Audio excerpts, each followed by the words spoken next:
Hello, all. This is CRL Productions, and today I'm bringing you my list of Star Wars films ranked from S to D in the classic tier order. For episode 1, this is an episode that I feel gets a lot of hate. That's pretty undeserved. It brings us Jar Jar Binks. I'm going to put this in the B tier because I think that any episode that brings us Jar Jar Binks and doesn't have a Hayden Christensen Anakin Skywalker is a good Star Wars film. In all reality, this has Duel of the Fates as well as a really good backstory for Anakin's origins and kind of his conception in itself, which I think is very deserving of a B tier movie. So episode 2, this is a movie that I just watched today.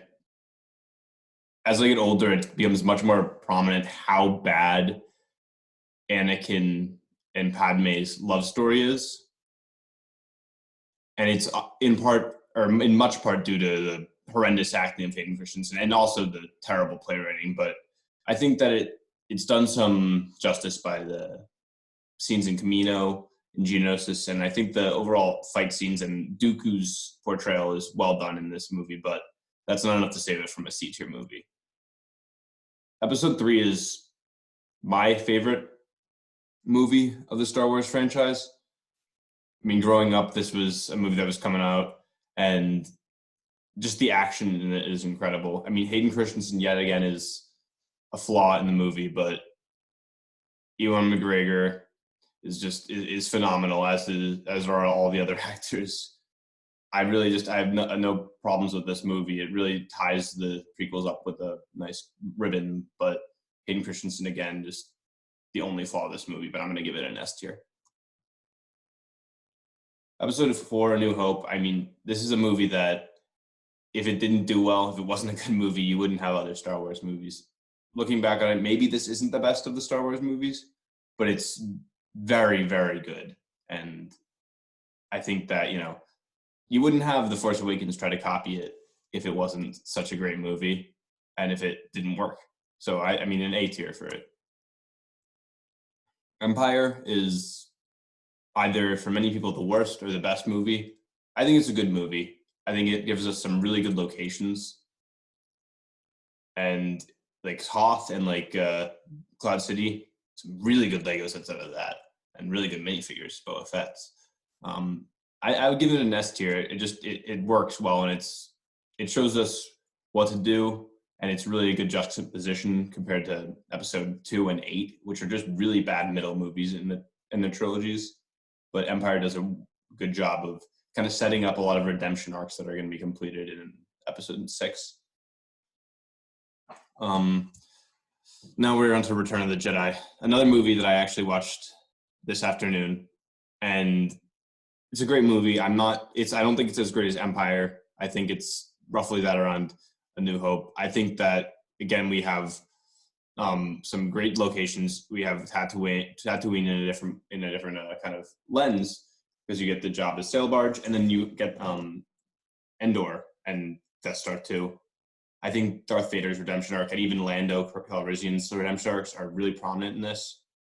You even see kind of the hopes get achieved of the old Jedi, and it sets up well what you would have seen in the prequels.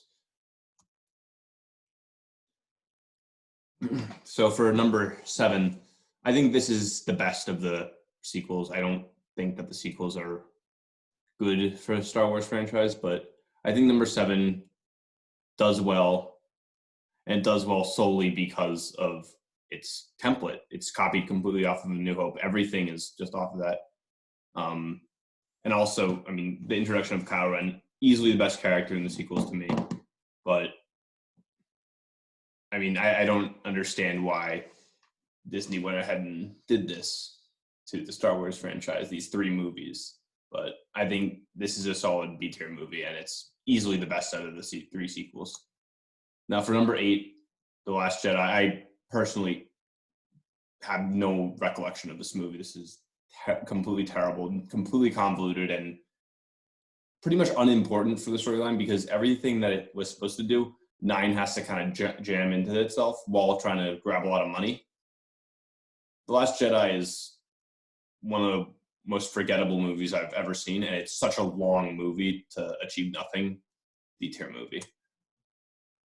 So this is one I actually purchased recently, and for $20 to buy Episode 9 was not a smart move. But I don't think it's as bad as The Last Jedi. I think it was a very obvious money grab by Disney, bringing back Palpatine and just doing all that it did. But I think that it did what it was supposed to do, and that it tied up the sequel trilogy. Kylo Ren's redemption arc is easily the best part of this sequels as a whole, but also this movie. And I do like bringing back characters such as Lando, but I think that there are certain parts of this that Disney needed to leave untouched, but they touched anyway, and that's why it's a C-tier movie. Now Solo, I don't even know how you could call this a Star Wars movie. I don't even remember what happens in it. I watched it one night at college, and it was just completely forgettable, completely unnecessary, and very much not substantial for a movie. I think it doesn't really do any justice, and it's a very blatant money grab by Disney. Worst Star Wars movie, worst movie on this list, disgrace to the franchise. I see a lot of people often, when they're ranking these movies, put Rogue One ahead of Solo, but sorry about that. They put Solo ahead of Rogue One. They often cite Jyn Erso being a weak main character, which is very true, very weak character. But I think that it's really done well with a character that's in the villain, Krennic, director Krennic, that you can kind of relate to. You see this man who has all he's ever wanted to do, his baby of a project that's been taken out of his hands, and it's kind of like what you see in Black Panther with Killmonger. You see with Krennic, you see someone who you can relate to, but is doing the wrong thing. I like the other characters, and the support characters in this movie do well. And this definitely has a very different kind of feel than Solo, and it has a complete use. It does a really good job of segueing from episode 3 to 4 and kind of showing you why this is happening and who is happening. And it kind of gives a more human element to the Rebel Alliance rather than just giving them the hero title. You're seeing that, they do good and bad, and they do things that are wrong as well as what is right, just to get the right result. So, I think this is a B-tier movie.